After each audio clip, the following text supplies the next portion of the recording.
I inhale deeply and exhale. The aftertaste of Jack Daniels still lingers in my mouth. I gracefully roll over onto my right side, and then it dawns on me. Oh yeah! I've got the bed to myself. The 240-pound ass is gone. I let go of a deep sigh of relief. It's good he's gone.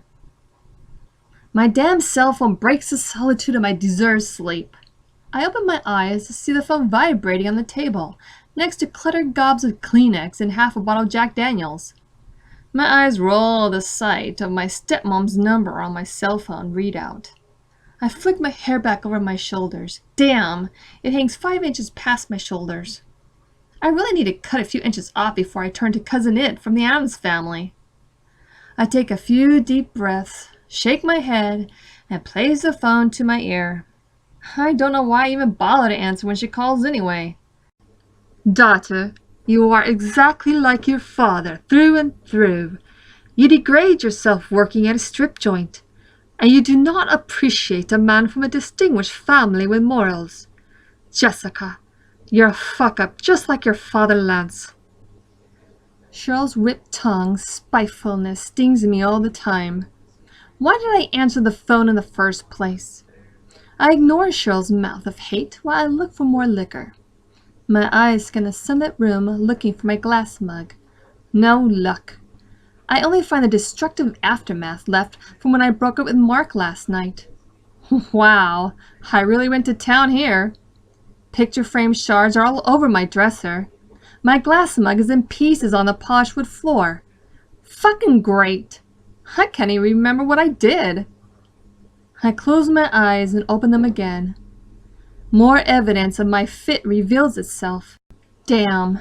I broke the glass picture frame that held the photo of Mark and I and tore the picture down the middle. Mark's image lay on the floor, the other half of the picture with my image lay inches away. Cheryl continues to scold me. I chug from the bottle of Jack Daniels. Sweet bourbon is my first aid of choice when Cheryl's obscenities, repeated insults, and constant reminders that, at least in her opinion, my half-sisters are better than me, are going to be too much to bear. Whoa, hold on a moment, Cheryl. Mark wants me to be somebody I am not. He called me a fucking whore because I dance at a club, accuses me of cheating when a guy speaks to me, and he calls me a stupid bitch when I argue with him. I spring forth out of bed, tiptoeing to avoid broken glass, to get the broom in the corner of the bedroom. I finish the bottle of Jack in 3 big gulps and grab the broom. Jessica, are you saucing online again?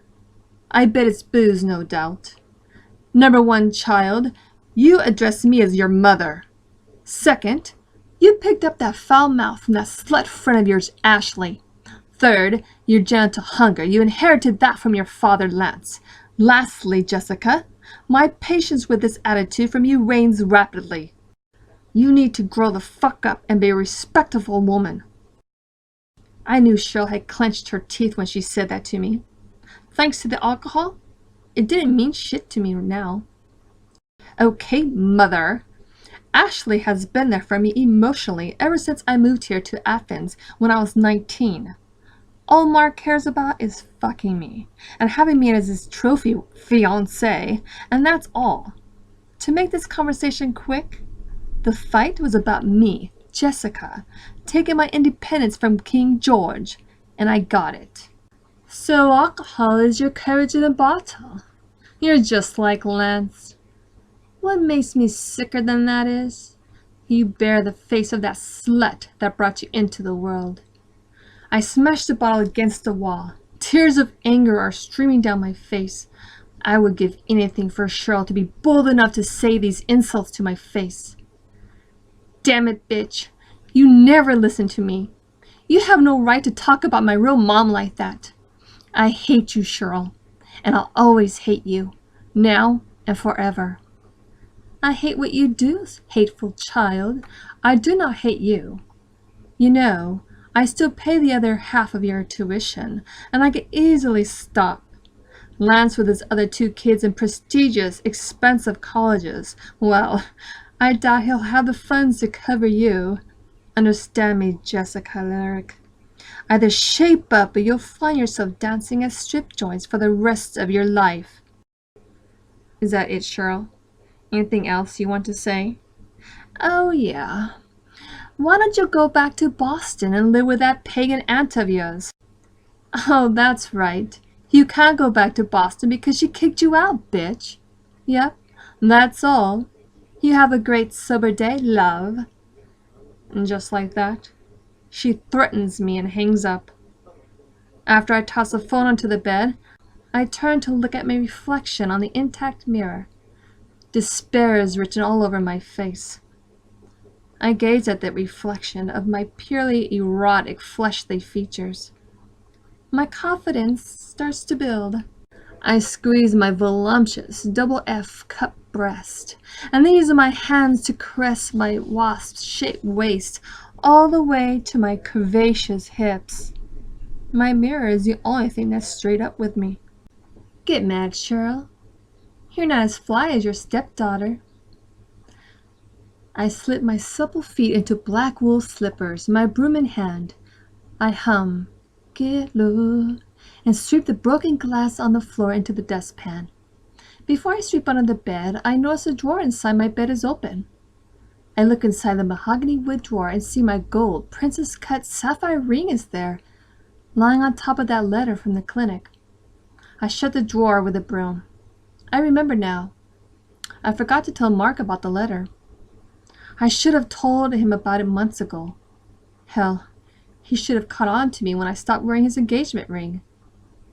Afterwards, I turned to the garments from last night and last week. The clothing is more erotic, and some pieces are even a bit scanty in comparison to anything one might categorize as conservative. I separate the clothes by pleasant order and not so pleasant order. I toss the clothes with the undesirable scents into the hamper. The third task I tackle with ease. I place my clothes for school on the bed. I pack my clothes for work in my gym bag. I always amuse myself when I put on my denim hip huggers. Then I put on my tight red long-sleeved nylon shirt that reveals the fullness of my breast. I love showing off my shape. I strut over to my closet to gather more garments for work. Brand new black stiletto heels and a white thong bikini. I need at least 2 outfits for work tonight, I say to myself. I've got to be ready in case the place is packed. I discover a pink bikini top, white stockings, and a pink thong, all of which I stuff into my beat-up blue gym bag. I march right into the bathroom, groom myself, and get ready for school and work. I glance over at the small digital clock that reveals the time to be 2:45 p.m. I have some time to get a light meal for my afternoon breakfast. The only thing I have time to do is to warm up some leftover Mongolian chicken from 2 days ago. I pour a tall glass of red wine to go with it. As usual, I drink, eat, and go over my bills for this week. What catches my eye is a letter from the academic department concerning my scholarship. My mood changes from winter to spring in an instant when I discover my scholarship is granted. I clasp my hands tightly, lift my head to the heavens, and give thanks to God over and over. Carefully, I place the valuable information in my pocket, finish my breakfast, and turn my attention to yesterday's paper that I had left tucked between bottled condiments of mustard and ketchup. The front page headline reads, "The executioner strikes again. Kill count now up to 20. One eyebrow goes up when I turn to page 3A to read the article about the predator, or should I say killer, and find out who or whatever is doing these gruesome murders is still on the move. This fucker still uses the same tactics, with him or her engaging in grisly overkills done in a ritualistic fashion using a long metal sharp object hammered into the center of the victim's skulls. The bodies of the victims are so badly messed up that coroners to veteran detectives believe the killer cannot be human. Random people come forward and claim to have seen the so-called boogeyman. People with their cameras and camera phones have images of a thing with gold lambent eyes. I turn the page and look at the photos. One of them is a shadowy form of a full apparition on a rooftop. I study the picture closely. Fuck! This ain't no ghost. This is a fucking warlock with a shroud cloak spell. I continue to eat and read some more about this bizarre individual. Why would a warlock be this far inside outlaw turf in the first place? I sip on my marlet and read more about these murders, executions. As I read, I recall my days as a witch. Mom warned me about outlaw turf and psychics. They do not care for witches or warlocks. Their status doesn't mean shit once they tread rural areas. It's like the Old West 2.0 in a weird way. Covens and cabals make it clear psychics and their power are unnatural. Lead them to the wilderness and backwater small towns and cities. I sip more wine and turn to page 4 of the Athens Banner Herald. Speak of the devil, what do you know? There's a cute ad for a psychic reading on Old Mill Road. I smile for a moment and then resume my curiosity about this serial killer. When it comes to psychics, I really know nothing more about them than what I was taught. While I admit my knowledge about psychics is limited, I do know they're responsible for the eradication of the entire vampire species. Unfortunately, my former coven has a strict policy against psychics. My Aunt Anya says their power is unnatural and that it will lead you to a quick death. Following the way of genocide, psychics have been known to nestle in outlaw turf, a term warlocks and witches use for any state or city that has no coven or cabal. When I finish my glass of wine, I turn the page and read the police report, which gives details about the random discovery of bodies that have been sadistically mutilated, being found by stray dogs or homeless people. This maniac, with a hard-on for killing, has been murdering since I was a freshman. There have never been any witnesses found that could testify to any of the crimes he or she has committed. However, 2 unique features are always present at each crime scene: black blood resembling pus, and a wake of black ice that instantly incinerated anything it touched to ashes. I toss the paper into the trash. I bet this is just a case with psychics and their friends having a pissing contest. Wow, Monster Quest in Athens continues. I am so glad magic is chapter read and closed in my life. I pay a visit to my academic advisor and get my scholarship activated, and then attend my 2 classes for the day, psychology and computer programming. Both classrooms are full of cocky white guys. At least the classes were short. Good. Now I have the afternoon to myself, with 4 hours before I go to work at 6 o'clock. A cool 5 miles per hour wind whistles through my hair as I stroll across the university's campus. Students curl under trees where they focus on their studies. Some play frisbee or football, while others cuddle in study circles. The weight of the world has been lifted off my shoulders. I will not need Cheryl's money. Now it's time for a drink. The aroma of every restaurant tempts my palate with each step I take towards downtown, but I glance at the busy restaurants and pass them by. People, especially men, always stare at my chest when I walk by. A pack of women look at me with disgust, even though they flash fake-ass smiles at me. I roll my eyes, ignore them, and cuss them out under my breath. I could pick up their whispered and under-their-breath comments because of my acute senses. Some are good and some are just awful. Damn, that bitch is stacked. They're enormous. Look at that tall drink of water right there. Those comments are from a lesbian and a dude sitting on a bench by the burger pit. I get this all the time walking on Clayton Street. Every bar on Clayton Street has a good-sized crowd outdoors, but I don't care for large crowds of people. I cross Wall Street. Finally, I find a bar that has just opened. My thoughts rush in an instant when I lay eyes on a young man posted up against a brick wall. His eyes study my soul. Whoa, that's the first time a man has ever gazed into my eyes longer than 3 seconds. I return the favor and check him out. His ebony-shaved head, his well-kept body, diamond-shaped face, and a cute Manchurian beard. He has a slight case of 5 o'clock shadow, though, but it's sexy on him. I especially adore his massive chest and 15-inch thick biceps. His bulged triceps tighten when he lights his rolled cigarette. A shade of redness is in the corner of his eyes, and he yawns every other second. I assume he either just woke up or had a long night. He looks out of place. I mean, he's real, but there's some unnameable aura about him that demands my attention. Unimaginable interest boils over into my demand to covet this man for my own. His footsteps make no sound on the concrete, the perfect stride of a predator when he walks up to me. "Come inside and drink with me," the mysterious man says with a magnificent dimpled smile. His uncannily deep, archaic voice matches his unique beauty. I am spellbound tenfold by his voice and hypnotized by his wild eyes of power. I am technically single, yet good conscience dictates I should be cautious with this one. "Come in. Looks like you need 2 drinks instead of 1, miss." A gentle touch on my shoulder, warm and pleasant, so delicate I lost all reasonable thoughts of introduction.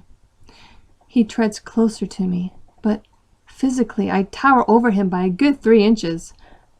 His voice, touch, and gaze relax me. I feel safe with him.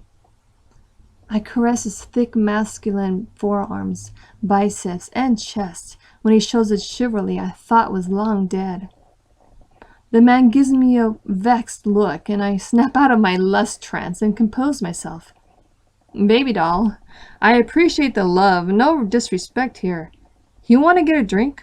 It'll calm the nerves," he says, as I watch his mouth form an O to exhale smoke. "Sorry, I just made myself right at home." I hand the young man my driver's license. He chuckles and hands it back to me after he takes a drag of his cigarette. "I am not the doorman. Ben will check your ID. I'll join you shortly and we'll exchange pleasantries when I am done smoking." I nod my head, my eyes still on him when I walk past him to check him out some more. His eyes grow wide, as if he has just seen a ghost walk past him. He reaches for me as if I am the game-winning pass in the Super Bowl. I look in front of me and my forehead meets the glass door. "Whoa, are you okay?" I just stare at 5 feet 7 inches of pure, genuine uniqueness. "I'll be better if you join me right now." We both take seats at the bar, but I do not see the bartender. "Hey, Adelius, shut time! Get your ass over here!" Ben says in his throaty southern accent. Adelius obeys. Before I even get comfortable on the bar stool, Adelius and Ben down their drinks faster than me. And that's a turn on. Finally, a guy who drinks like I do. I sit beside the man that will be mine. I cannot take my eyes off of him. I don't give a shit if he has a girlfriend. I observe his left ring finger, no gold band cuff. Perfect. "Hey, ma'am, you need a drink?" He turns to me and the opportunity presents itself. Then I feel a bony finger jab me on the right shoulder. "You must be thirsty from salivating all over my bar. You need a beer or something to quench your thirst, ma'am." Embarrassed, I react like a 4-year-old. Ben rests both of his arms on the bar with a boyish grin on his face. I force a smile on my face to hide my embarrassment. "Could I have a Jim Beam on the rocks, please?" Ben looks in the ice cooler below him briefly, biting his lip in frustration. I look in interest and he smiles back at me. "Would you like a beer? I forgot to get ice." "Jessica wants a Samuel Adams and give me Jack. No ice," Adelius says. "Here's your beer, Jessica. Hang on a sec, Adelius," Ben responds back. Ben turns around and makes Adelius drink. I place a $10 bill in Ben's tip jar. "Adelius, how did you know I wanted Samuel Adams?" I asked. "Your license says you're from Cape Cod. I assumed you want a little taste of home," Adelius whispers in my ear. "Nothing gets past you, wild eyes." I squeeze Adelius' thigh, and he winks at me. Ben slides Adelius Jack to him and grabs a white bucket. Okay, you kids, you two keep it PG while I go upstairs and get some ice. Watch the bar for me and holler if somebody comes in, will ya? No problem, Ben. I'll hold down the bar. As soon as Ben disappears upstairs, I move a space closer to Adelius. We are now hip to hip. Hi, Adelius. You can call me Jessie. Adelius hugs my shoulder. I take advantage of his gesture and let my hand wander down his lower back and lay my head on his chest. After the embrace, I keep my hand on his leg.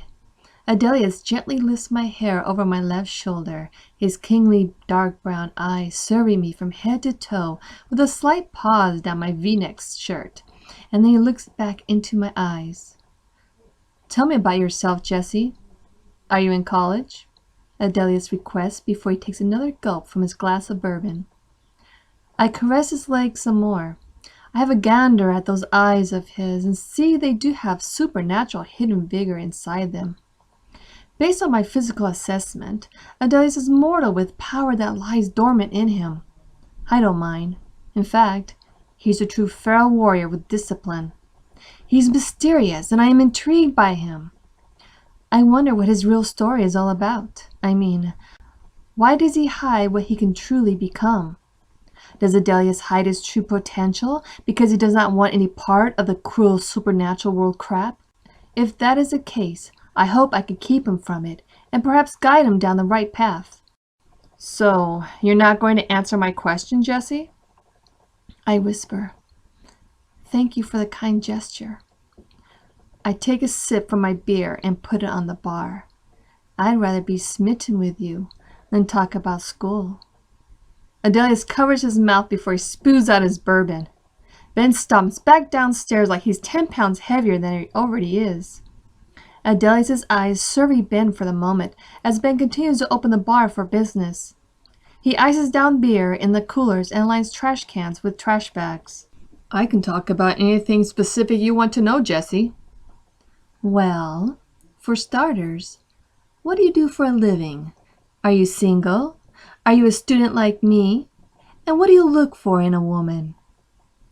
Sure, I'll oblige your curiosity, Jessie. I will give you a quick summary. I graduated 3 years ago with an associate's degree from the Minnesota School of Art and Design. I also have a bachelor's degree in behavioral psychology with an emphasis on research. I hope I did not bore you. What? You want to hear more? I ignore Adelius' last sentence and continue to check him out. I am sure you did not get this body of yours by typing and painting. Well, Jessie, I mastered 3 martial art disciplines: Hungar, Chanatu, and Jeet Kune Do. You can see I had a lot of downtime from being an artist and a research psychologist. As to the last questions, I am single, no kids, and the kind of woman I want, I am looking at her right now. Adelius whispers in my ear. I feel the sincerity of Adelius' last sentence that strikes me like lightning. Then the primal urges break free of the chain of composure, and I make my move towards his mouth. I blame his eyes and seductive smile. I stop Adelius before he speaks and have a taste of those lips of his. It is a lusty, nasty tongue kiss, and afterwards I wipe Adelius' mouth and chuckle briefly at his reaction of shock and astonishment. I take it you're the unpredictable, passionate type, sweetheart. A good trait for you to have. It gives you focus. I take what I want when I want it. A family trait. Want to go outside, Adelius? Yeah, take that act outside. That way I might have a chance to get more people in this bar, Ben says, with sarcasm in his tone. Adelius leads the way outside. A heavy-set older man walks in and salutes Adelius like a soldier, and Adelius does the same thing in return. The man has to be in his mid-60s. He wears a polo shirt, a camouflage hat, denim jeans, and brown loafers. "Dis ya old lady? 'Bout time you gettin' some pussy. Hi, baby girl. The name is Joe." I'm Jessica. Pleasure to meet you, Joe. Joe kisses my hand and then gives me a twirl. Woo! Adelius laughs. Then the old guy's gray eyes get big, and they never leave my chest. Ooh, you're big enough, and you'll qualify a big cantaloupe, slim waist and wide hips. I just burst into laughter. Call it witch's intuition. Joe is old in his age, and he tells it like it is, and he does not give a rat's ass what people think about him. He hands me to Adelius, who is about to sit down in a metal chair. Go ahead and sit in his lap after you sit in mine. It's the best seat in the house, Joe says and walks into the bar. Ben, you better not be in the back jerking off, Joe says out loud. I sit on Adelius' right leg. Adelius pulls a pre-rolled cigarette out of his left pocket and offers it to me. I shake my head. Adelius lights up and smokes again. I chug the last 2 swallows of beer and toss the bottle in the trash. Mind if I take a drag off of that, Adelius? Adelius exhales smoke out of his nose and passes the cigarette to me. I take a long drag off his smoke. Adelius raises his eyebrow at the length of the cherry and says, You need that more than I do. You can have it. Do you have any plans other than hanging out at the village? Unfortunately, Jessie, I am just here for another hour and then back to work at home. Give me your number and I'll call you tonight when I am done handling clients. Adelius gives me his cell phone number. I save it and call his so he can save mine. I tell Adelius I have to go and get ready for work and take care of business. We talk for a few more minutes until it's time for me to leave, around 3:45 p.m. I want to take a 3-hour nap before I go to work. Adelius offers to walk me to my car, but I turn him down because I know one thing will lead to another. I settle for a hug and grope him a little. Adelius and I kiss each other goodbye in front of everybody. That's when I felt my conscience come into play. What did you just do? Plays over and over in my head on my way to my car in the parking lot across from the psychology building. What were the odds of that happening to me? Adelius is handsome, but the guys I go out with are better looking and taller than 5'7". On the other hand, he has his charms. The first thought that pops into my head about Adelius is he's way cooler than Mark, and I can be myself around him. The what did I just do thought dissipates from my mind when I get to my car and notice I am drenched in sweat. I'm sure a good third of it is lust. I have to get inside the car and sit in the AC for a while. I put the vents on me and fan myself for a couple minutes to cool down, turn on my disc player, recline my seat back, and stare at my old coven necklace with a missing bloodstone. I recall how the power that surged internally in Adelius' eyes bypasses the heart to get to the soul, and how drawn I am to him. His walk is definitely that of a warrior. Warlocks turn up their noses at physical combat. Maybe Adelius is an exile like me, forced to live the rest of his life as a nomad. I snatch my coven necklace, toss it aside, slam my head against the headrest, and search myself and the encounter with Adelius with a fine-tooth comb of mental inspection. Adelius has already made a deep impression on me. I open my eyes and find a piece of a photograph poking out of the folded sun visor. I frown and look at the old picture of Mark and me. I tear up the picture and toss the pieces over my shoulder. I look at myself in the rearview mirror and say, Mark is out of the picture. Take this time to pursue a more capable man instead. The only problem is I have got to know more about Adelius. Somehow, I have to get him to talk without freaking him out and without revealing who I am to him.